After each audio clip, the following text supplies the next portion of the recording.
వైఎస్ఆర్సీపీ స్థాపించి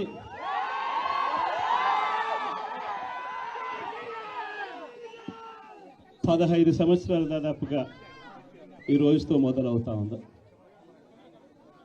ఈ 15 సంవత్సరాల ఈ వైఎస్ఆర్సీపీ ప్రయాణంలో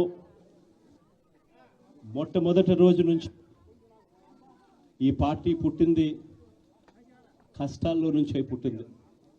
ప్రజల కష్టాలను వైఎస్ఆర్సీపీ పార్టీ తమ కష్టాలుగా భావించి ప్రజల తరపున వాయిస్ ఆఫ్ ది వాయిస్లెస్ కింద ప్రతి అడుగులోనూ పోరాటం చేస్తూనే వస్తూ ఉంది వైఎస్ఆర్సీపీ. ఈరోజు ప్రతిపక్షంలో మనం కూర్చోవడం కొత్త కాదు. ఈ 15 ఏళ్ల మన ప్రయాణంలో 10 సంవత్సరాలు మనం ప్రతిపక్షంలోనే ఉన్నాం.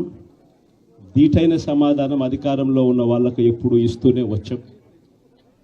కళ్ళు మూసుకొని కళ్ళు తెరిచేసరికి సంవత్సరం అయిపోయింది. ఇప్పటికే మరో 3 సంవత్సరాలు 4 సంవత్సరాలలో మళ్ళీ ఈసారి వచ్చేది మళ్ళీ వైఎస్ఆర్సీపీ పార్టీనే.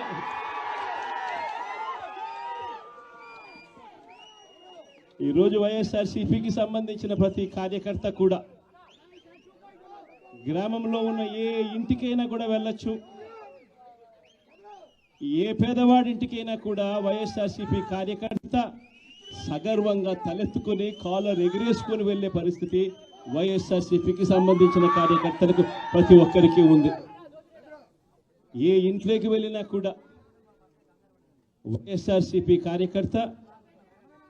కార్యకర్తను చూసినప్పుడు ఆ ఇంట్లో నుంచి వచ్చే ప్రతి అక్క, ప్రతి చెల్లెమ్మ, ప్రతి అన్న, ప్రతి తమ్ముడు, ప్రతి సోదరుడు, ప్రతి రైతన్న, ప్రతి అవ్వ కూడా వైఎస్ఆర్సీపీ కార్యకర్తను చూసినప్పుడు చిక్కటి చిరునవ్వుతోనే పలకరిస్తుంది.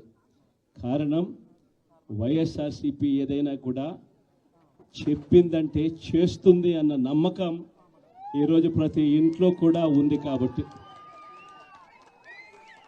ఈరోజు అటువంటి పరిస్థితుల మధ్య ఈరోజు యాదృచ్ఛికంగా విద్యా దీవెన, వసతి దీవెనకు సంబంధించి పిల్లలకు సంబంధించిన అన్యాయాలకు సంబంధించిన జరుగుతూ ఉన్న అన్యాయాలకు సంబంధించిన విషయాల మీద ఈరోజు యాదృచ్ఛికంగా ప్రొటెస్ట్ కార్యక్రమం కూడా జరుగుతూ ఉంది. ఈ కూటమి ప్రభుత్వం వచ్చి దాదాపుగా 10 నెలలుగా వస్తూ ఉంది. ఈ 10 నెలల కాలంలో ఎన్నికల వేళ వాళ్ళు చెప్పిన సూపర్ 6లు, సూపర్ 7లు అన్నీ గాలికి ఎగిరిపోయాయి. వ్యవస్థలన్నీ కూడా చదువులు కానీ, వైద్యం కానీ, గవర్నెన్స్ కానీ, వ్యవసాయం కానీ ఏది చూసుకున్నా కూడా వ్యవస్థలన్నీ కూడా నిర్వీర్యమైపోయిన పరిస్థితులు కనిపిస్తూ ఉన్నాయి. ఈరోజు పిల్లలకు సంబంధించిన ఫీజులకు సంబంధించిన బకాయిలు కూడా సంవత్సర కాలంలో ఫీజు రీఎంబర్స్మెంట్కు కావాల్సింది ఒక్కొక్క క్వార్టర్కు 700 కోట్ల రూపాయలు చొప్పున సంవత్సరానికి 2800 కోట్ల రూపాయలు విద్యా దీవెన కింద 4 క్వార్టర్లకు సంబంధించిన కేటాయింపులు చేయాలి. అంటే 2800 కోట్లు. వసతి దీవెన కింద ప్రతి ఏడాది ఏప్రిల్ మాసం వచ్చేసరికి 1100 కోట్ల రూపాయలు కేటాయింపులు చేయాలి. అంటే గత ఏడాది ఈ 1100 కోట్లు, 2800 కోట్లు, ఈ రెండింటికి సంబంధించి 3900 కోట్ల రూపాయలకు కేటాయింపులు చేసి ఖర్చు చేసి పిల్లల చదువులను ప్రోత్సహించాల్సిన పరిస్థితిలో ఈ ప్రభుత్వం చేసింది ఏమిటి అనంటే కేవలం 700 కోట్ల రూపాయలు మాత్రమే ఇచ్చి చేతులు దులుపుకున్న పరిస్థితులు. అంటే 3200 కోట్ల రూపాయలకు సంబంధించిన బకాయిలు పెండింగ్లో పెట్టారు.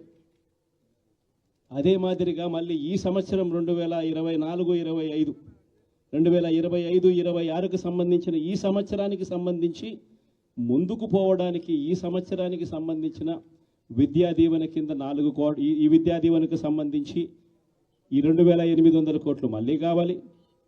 1100 కోట్లు వసతి దీవెన కింద కావాలి. ఇవన్నీ కూడా కలిపితే మరో 3900 కోట్లు. సో ఆ 3,200 కోట్లు, ఈ 3,900 కోట్లు, దాదాపుగా 7,100 కోట్ల రూపాయలకు సంబంధించిన పిల్లలకు సంబంధించిన చదువులకు సంబంధించిన కేటాయింపులు చేసి చదువులను ఆదుకోవాల్సింది పోయి, పిల్లలను ఆదుకోవాల్సింది పోయి కేవలం 2,600 కోట్లు మాత్రమే కేటాయింపులు చేశామన్నట్టుగా చేసి పిల్లల చదువులతో ఆడుకుంటా ఉన్న ఈ ప్రభుత్వానికి బుద్ధి చెప్పే కార్యక్రమం పిల్లలతో పాటు, పిల్లల తల్లిదండ్రులతో పాటు కలిసి చేసే కార్యక్రమం కూడా యాదృచ్ఛికంగా ఈరోజు ప్రొటెస్ట్ కార్యక్రమం కూడా ఈ రోజే కూడా జరుగుతూ ఉందని కూడా చెప్పడానికి కూడా సంతోషపడతా ఉన్నా.